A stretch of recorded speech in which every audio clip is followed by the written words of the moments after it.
So, ladies and gentlemen, we have come to the final session of this EUREKA Global Innovation Summit. And this final session is about giving you the insights of an innovator. We dive into the story behind what it takes to create a truly innovative and highly successful company, and the setbacks that actually teach us how to succeed. It is my great pleasure to welcome on stage Simon Calver, Head of Investments at BGF Ventures. So Simon, it's great having you. Pleasure. And I have a small biography here of you, but actually I think it's funny that I do an introduction of you, where you are actually the best placed person to give an introduction on yourself. Well, I'll talk about myself. God, Yeah. that'd be unusual, right? You're more than welcome to talk about yourself. So, yeah, family business was retail, so I sort of got to know consumer products and understand customer service. Went into computer science a long time ago, right? We used to store stuff on cards and disks, not sticks and things. And after that, did a classic large company training with Unilever, spent some time in consultancy, then PepsiCo. And then after a while, began to think, okay, what do I really want to do? And then I got really interested in technology, right? Joined Dell, computers, ran the UK and Irish business for Dell, moved over to San Francisco for a while, and then came back and got involved in a business in DVD rental that ultimately we sold to Amazon in 2011. I ran a public company for a while, but then got back into tech, and the more I got back into tech, the more I realized that actually founders and entrepreneurs need investment as well as advice, so I now invest. Okay, so we can honestly say you're an all-rounder. I'm on the dark side now, though, right? Yeah. Very good. Well, I'd like to ask you a question about the experience that you've gained of working in a large company, but then starting your own company. Does this require different kind of skills? I think it does. When the beauty of something like a Unilever training scheme is they just give you experience of all parts of business. That's just right? part of the large corporation. Yeah, part of the overall going, and that's great. I think there's a couple of things that's changing, right? And I think that what working for a large company teaches you what good should look like, in the sense of it's good to give people a performance review, right? Makes sense. Everybody understands that. But many people who start up companies actually don't realize why it's important to do things like that. But ultimately, I think large companies are losing their position in society and everything else because the time it takes to innovate is shrinking, dramatically. The cost to get a minimum viable product live is reducing significantly. The benefit of having a knowledge pool, you can go online now and find information. The benefit of having people together doesn't matter as much. You can collaborate with the crowd or with your teams. So, and also fundraising. Actually, now it's a lot easier to raise money for early stage companies. There's a lot more grant support available to help you get going. So I think large companies actually are being challenged by the small innovator, which I think is great. But so large companies are losing ground? I think they are, and I think they need to look over their shoulders. And what I would ask large companies is, how are you aligning yourself with some of the small innovators to understand how they are trying to eat your lunch, right? How they're trying to put you out of business, and actually what are you doing against that? Because there's many companies now, if you look at the top 10 companies globally, by value, those companies were not around 30 years ago, right? And they've innovated. So how quick is the pace? The pace that the large companies are losing that ground? Should we be worried in one way or the other? Well, I think it all depends how you use your balance sheet and how you use your cash and how you invest in those other things. Because there's the likes of Apple and the likes of Amazon, etc., and Google and Facebook, etc., are all trying to maintain their position, right? But they are maniacally focused on who's chasing them and what they're doing. Now, the advantage of having a big balance sheet is they're acquiring a lot of companies, right? And they're taking those companies away and using that tech and innovation, right? And I think that's great to help recircle, sort of cash in investment, which is good. But ultimately, I think it's that middle tier of companies I worry about most, right? The one that were Global 50 about 10 or 15 years ago, right? People say to me, do you invest in tech companies? Well, the truth is, I think being a tech company is dead as a concept, because if your company is not involved in changing technology, developing, growing, challenging yourself internally and reinventing your business model, you're probably not going to be here in 5 to 10 years. Yeah. So innovation really is key. I mean, we talk about it like a buzzword, but you're basically saying if you don't keep on innovating with your technology as well, then you might become obsolete. I think we need to think about, as each of our companies, as one of our strategic advantages has to be agility, right? Has to be the ability to move quick, because we don't know what's going to happen. We're going to hit speed bumps, right? Management teams are going to do some things wrong, because that's life, right? It happens like that way. But building that agility as a strategic advantage and being able to move quickly and focus an organization will be one of the underlying core strengths of successful businesses. Okay. And those are some of the core strengths that the bigger companies like Facebook and Amazon and Google still have? They do. It's really interesting. I mean, I had the luxury and privilege, I suppose, of working with Amazon for a year or so after they acquired Love Film. And that is a business that operates at real pace. In a 2-hour meeting, right, with Jeff Bezos, he signed off a £200 million content deal and said, it's go big or go home time, this is why we acquired you, go make it happen and get some digital content, right? Now, admittedly, there was a lot of work before that. It wasn't just that meeting. But the key thing is, if we had been public, or if we'd been trying to raise that level of money, which may have been 50% or 100% of our market cap, it would have taken a long time, we would not have been agile, and we would have flagged everything to the competition. But they move at pace with big budgets. Okay, thank you very much. Ladies and gentlemen, please do not forget to put any questions in via Slido. Thank you very much. Well, can you tell us a little bit more about the story of Love Film? Well, it was really interesting. Everybody saw what was happening in the US with Netflix and DVD rental.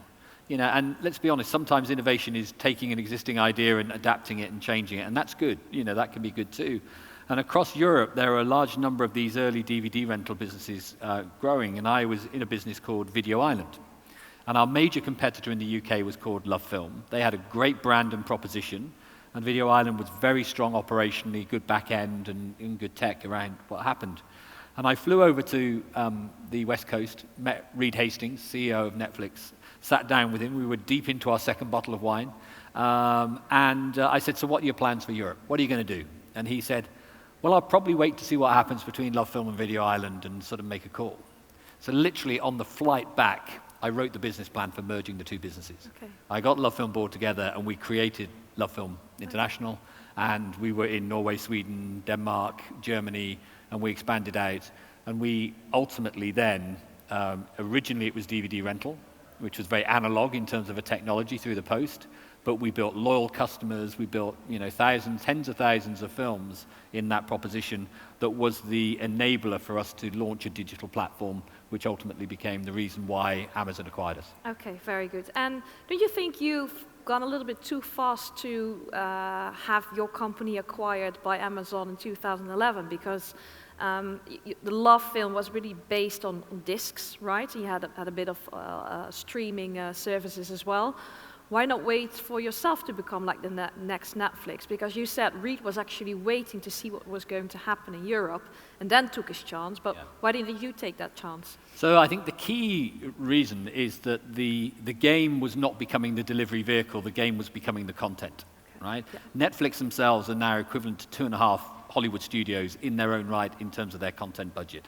I knew for us to compete in a digital environment, the content budget that we would require would be hundreds and hundreds of millions of pounds. Yeah. And actually, could we as a startup have the balance sheet to do that at that particular stage? And the truth is, we weren't going to have it. So what we did is we looked around and we were speaking to studios. We were speaking to clearly one of our main shareholders at that stage, which was Amazon, because we acquired their business, their DVD rental business. And what made sense for me is that if we wanted to keep the long-term benefit of this business going and have that content, we needed to be part of a larger player. The reason why it was interesting for Amazon is because with our digital innovation that we were doing and our platform that we created, we beat them to the Xbox, we beat them to Samsung, we beat them to PS3, we beat them to Sony TV, and we were beating Amazon to the customer experience, which if you really want to annoy, Mr. Bezos, you've got to be a better customer experience than him. And what we were able to do on the back of that is actually become the prime instant video platform. And so now, although Love Film as a brand doesn't exist, all the technology that fueled our digital platform is what Amazon have across their business. Very good. So is R&D then really key to the success of the company? They wouldn't have acquired us if we didn't have that technology. Yeah. Right? As a DVD rental business, it was interesting, and it was growing at maybe 40-50% a year, but it wasn't ever going to be super large, and the gross margin structure was always going to be a challenge. Okay. But ultimately, it was technology that enabled us for them to be attracted in. Okay, so technology was a great enabler. You've had a fantastic career so far, but if you're a real entrepreneur, you like to take risks and you accept failure as well. So I'd like to know, have you experienced any setbacks, and how have you overcome those setbacks? Yeah, it's a really interesting question, and I think we've all, anybody who's sort of had a reasonable career has scars and bruises, right? And boy, do I have some scars and bruises. The interesting thing is, wherever I've made most of my mistakes, it's been around people. People? Yeah. Okay, I think we still have quite a lot of people in here, so... Yeah, and I think so that's it's not because... technology, it's people. I think that's because... It's you, it's us. Yeah, okay. because when you look to hire and you've got a position you want to fill against and it's been around for a while, you sort of go, oh, God, I've just got to get somebody in to do it, right? And when I worked for Dell, it was really interesting. So Michael Dell had this expression, which still, I sort of repeat to myself often, which is first division people hire first division people. Second division people hire third division people, right? They don't want people better than them. They don't want people to challenge. They don't want those other things. And it's absolutely right. And where you get talent wrong, the only way you can really effectively scale your business is by having the right people and giving them the keys and letting them get on with it, right? And that's the biggest barrier to scaling, I think, in any company is having the right talent. And the other issue I'd say is that when you come across a people issue, right, it's wrong person in wrong job. I hired somebody into the Nordics to run, the DVD rental business there. It's just the wrong hire, and I waited and hoped that things would sort themselves out. They didn't. People issues do not improve with age, right? It's not like fine wine, right? They do not get better, right? What it is, and you have to take action. And the moment you take action and you change and you get the right team in place, the rest of the organization goes, oh, thank goodness somebody understood what we were going through. Great, right, now I feel as though we can get on. And it's all about talent. And I was speaking to an entrepreneur this morning, and I always advised her to, get the best talent you can, do it. And she pinged me back today and she said, you were so right. I've now got the team that I really love and I trust, and we're flying. Okay, I think that has been also the red thread throughout today, but also yesterday and the day before yesterday, that when you look at investment, startups, but also different collaborations, trust is very important. The technology, but the team and the people are really, really vital. So that's something that you definitely underline. And the other thing you look for, not just talent and experience, but resilience, right? We all talk about snowflake generation and how they implode when things. You want people that things will go wrong, right? And how do you change? How do you adapt? And how do you lead? Is really important. And I have a sort of mental leadership model that I think about. There's 3 things that you need to do well as leaders. Please share.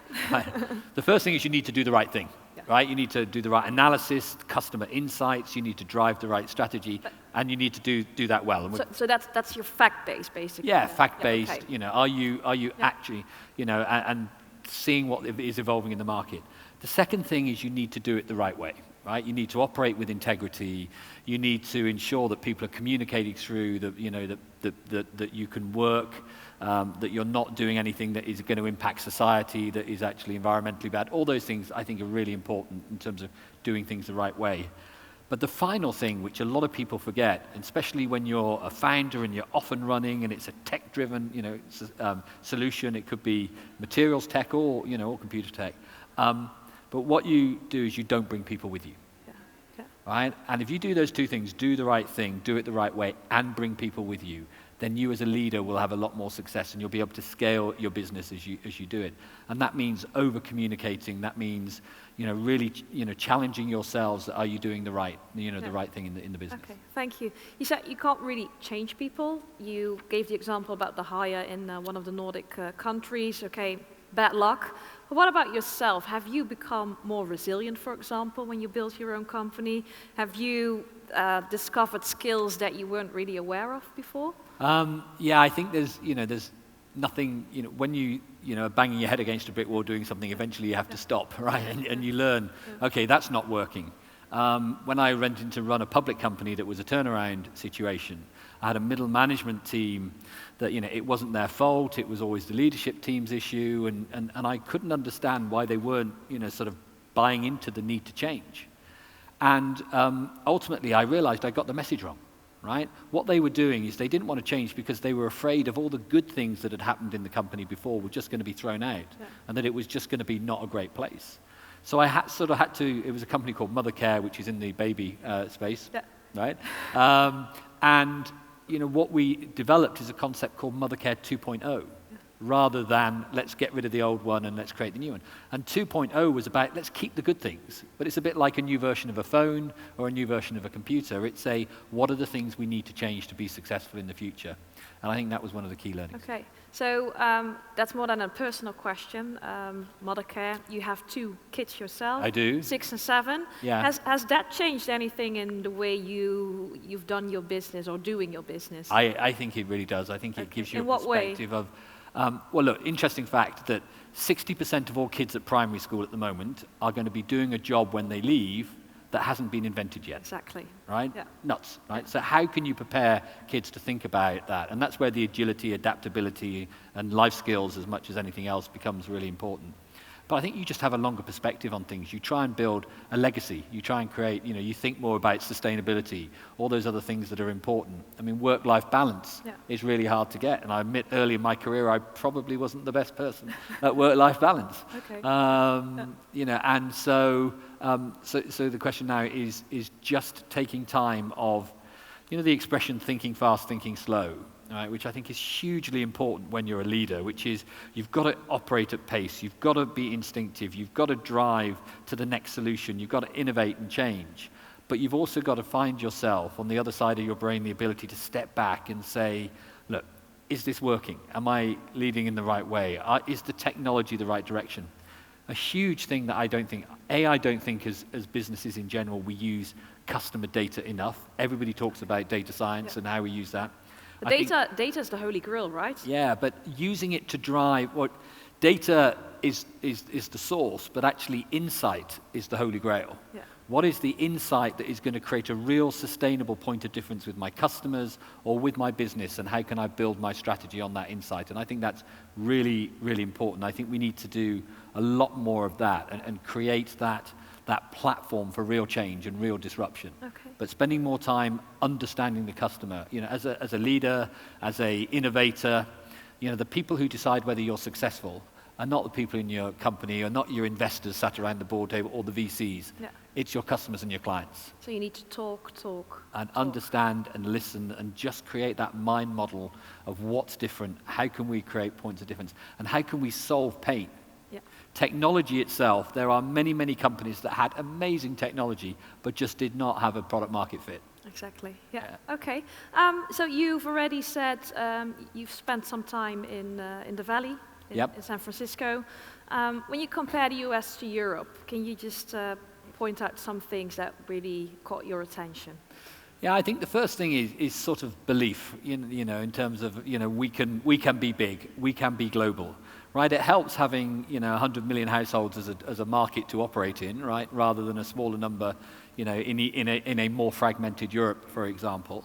Now that really helps, but I think a lot of it is belief, and a lot of it is taking those bets. I mean, some of the reasons why people, American can be quite stereotyped in terms of how they react to things is because of that, and I think that's not a barrier, and they do think global, a lot more, and there's no barriers for us in Europe thinking exactly the same way. Right? It may be harder to access as large a market, but leaving Brexit aside, don't get me started on that. But hopefully that continues. So I think that the other thing is the access to capital later on in the journey. I think there are lots of great initiatives, in the UK and across Europe around tax breaks for seed investment, for early stage investment, access to money through things like Innovate UK or other equivalent bodies across Europe. I think that's great. But actually that later stage capital becomes really important to scale a business so that you can build truly global businesses that can operate. And I think there's a bit of a gap currently between public market raising money and early stage investments that we need to find a way to fill.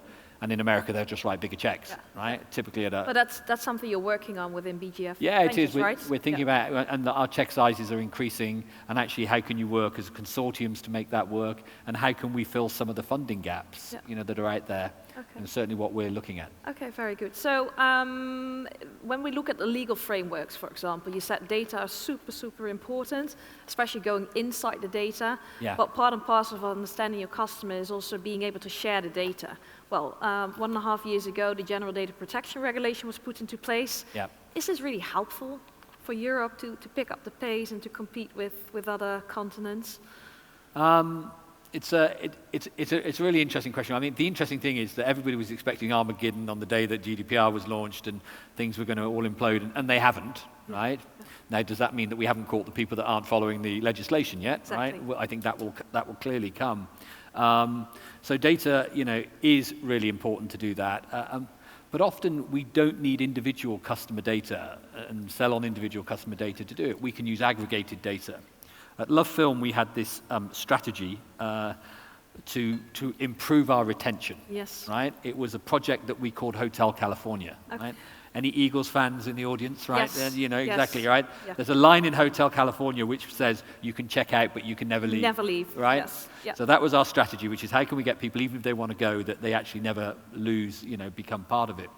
And the analysis showed us, and it was on a sort of macro level, not a micro customer level, that actually if we got people to write a review, rate a film, and then ultimately watch a TV box set, we had them, right? And it was watch the TV box set that was the big trigger.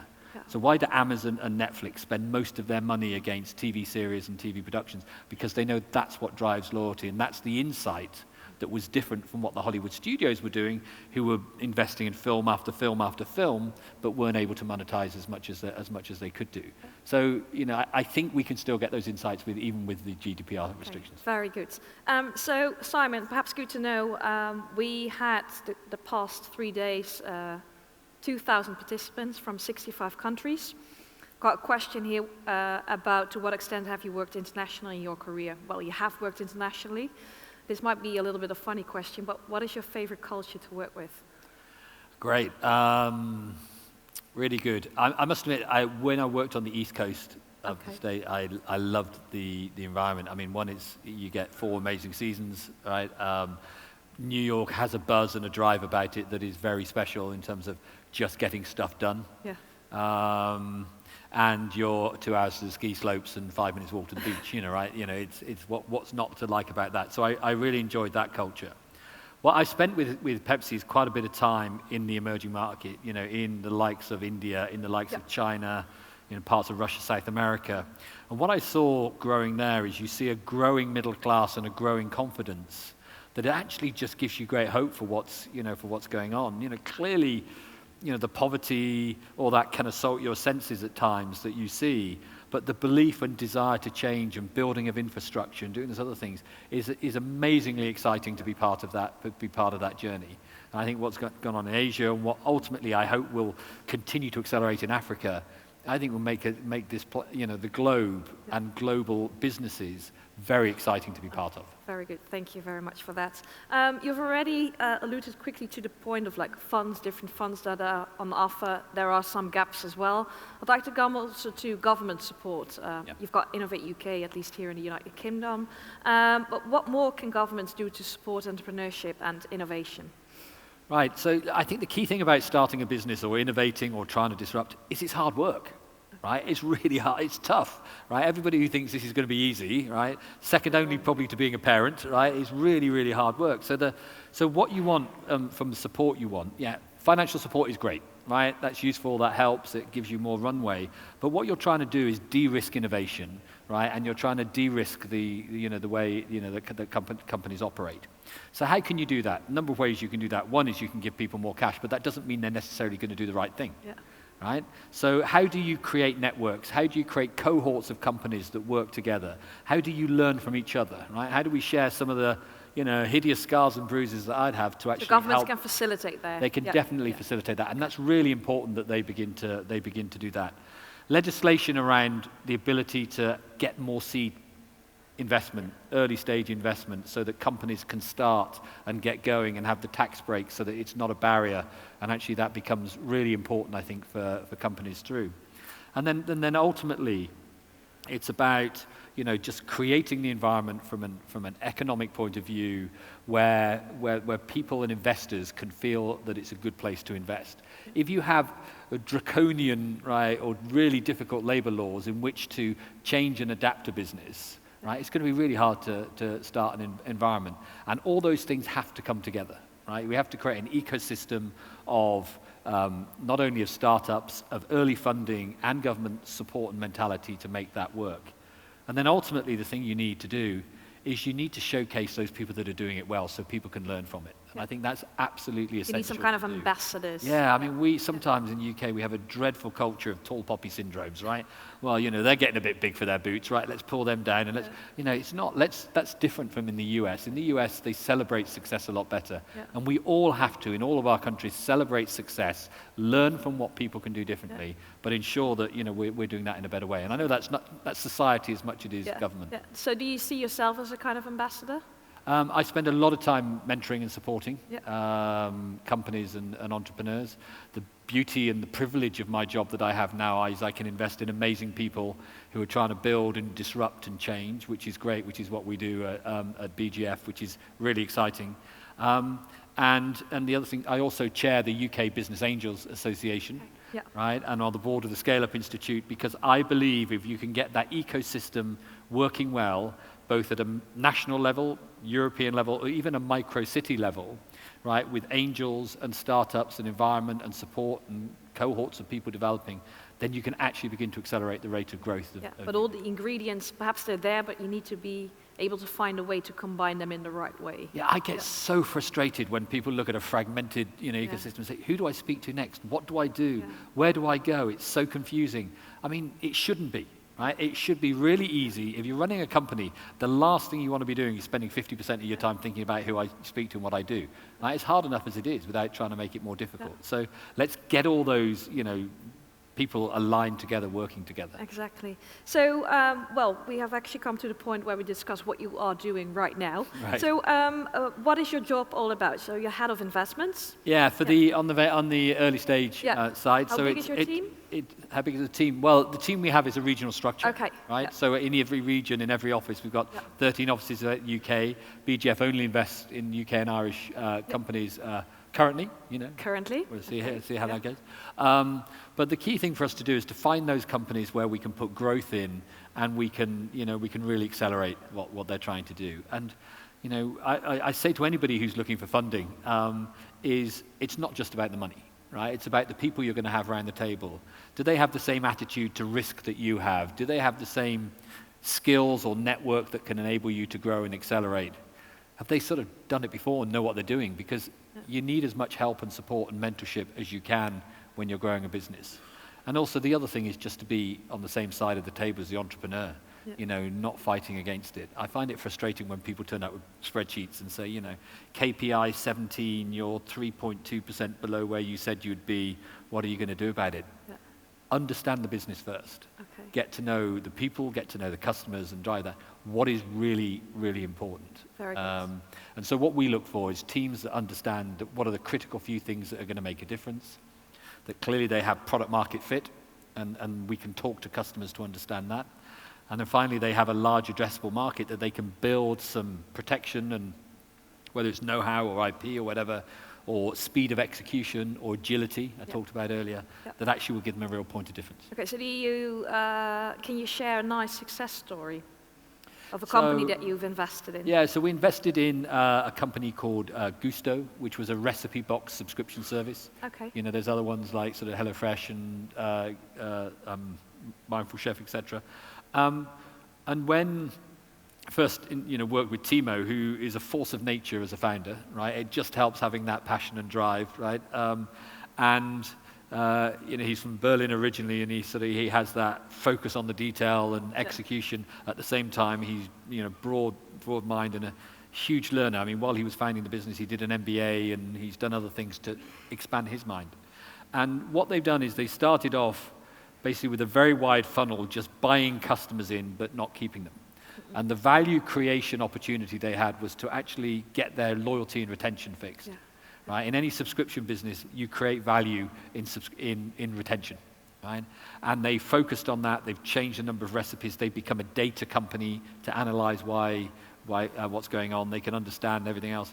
And that is a business that's growing at over 100% and will probably turn over, north of £100 million this year, from a standing start. They've got the right team in place that know what they're doing. And the right focus. And the right focus, and are offering.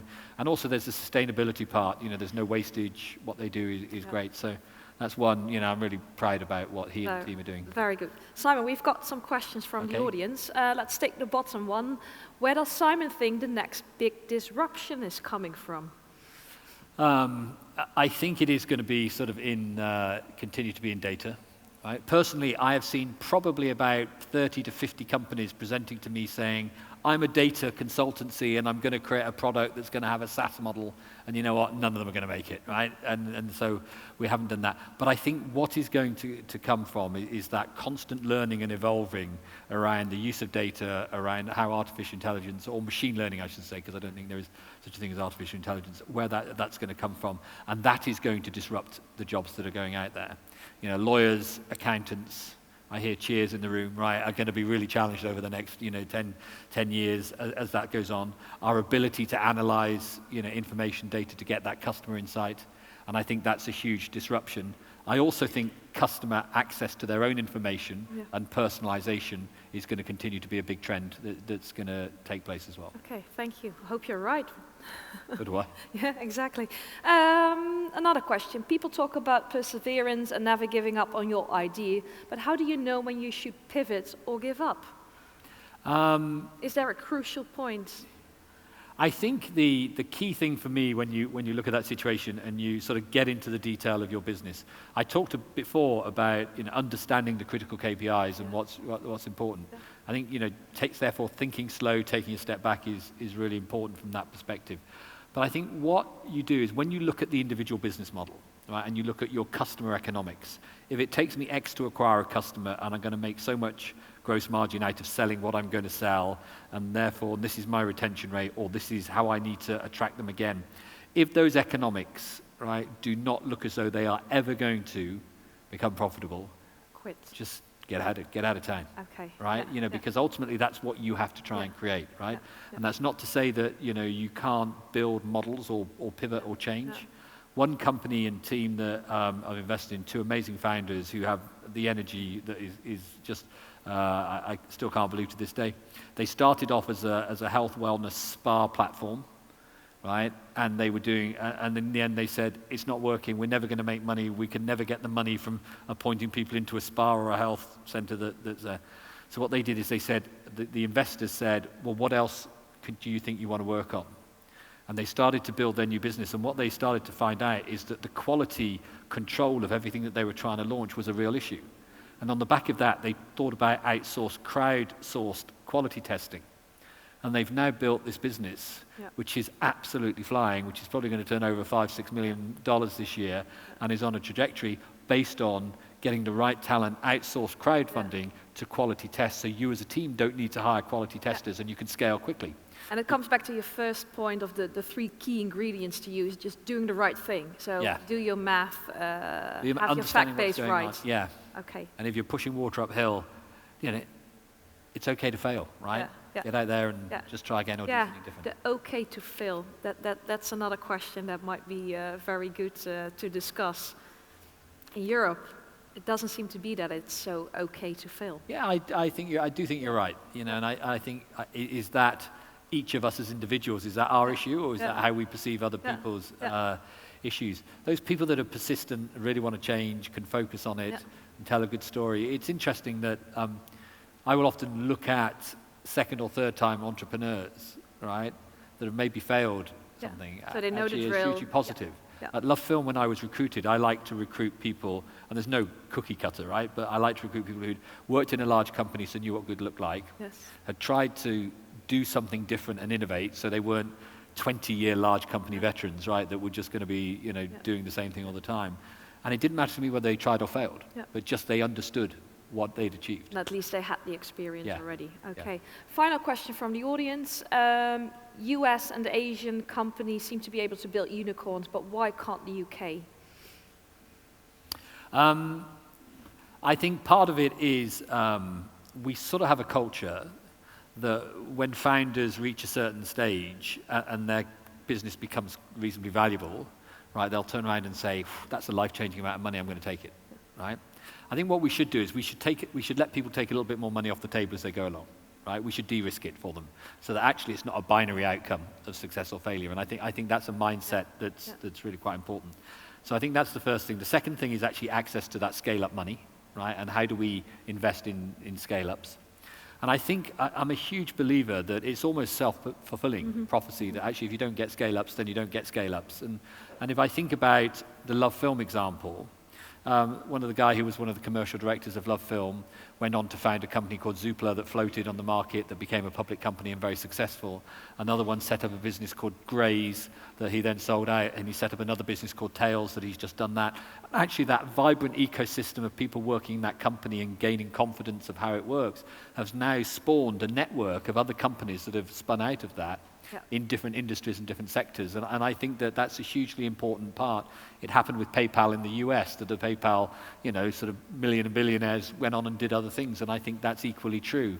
And I think that we still need to continue to do that. Find the funding, find the people who want a bigger vision of where they can take things, and actually support them.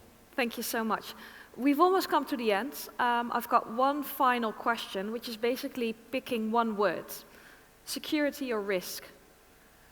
Risk. Government-funded support or private-funded support? Private. Working for a corporate or running your own business? Own business. UK or Europe? Europe. Europe or the world?